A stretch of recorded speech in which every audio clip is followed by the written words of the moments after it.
First of all, just brief note of apology for not being able to join you face to face.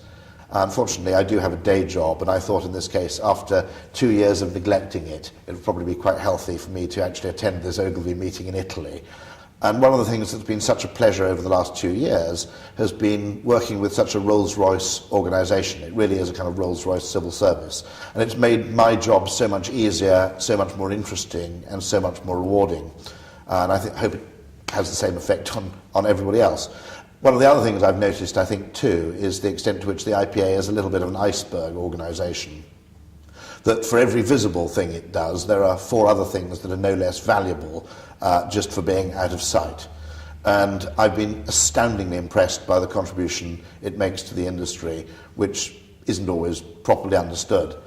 In truth, I think that the role it can play is a kind of R&D centre for the ad industry, doing those things collectively as an industry which don't make economic sense individually. I think its role can only continue to grow. As for Hamish's successor, and for my successor, Nicola Mendelsohn, I only have one plea, really, which is that every day you ask yourself one question. If we were living in classical antiquity, you could pay a slave to do it. Actually, I don't know where Hamish is retiring. He might be able to pay a slave to do it anyway.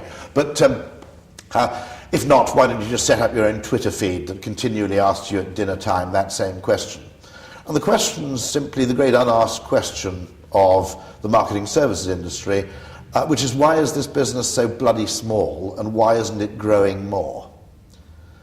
Now, we tend to assume that every single bit of growth or bit of progress in the business comes from actually stealing a little bit of budget from somewhere else or someone else. I'd ask a different question. I think the importance of intangible value in the economy is growing and will continue to grow. And I believe that the importance of psychology in providing the answers to human and business problems is also growing in importance. So what I don't understand is why the proportion of money spent on what we do doesn't seem to be growing commensurately.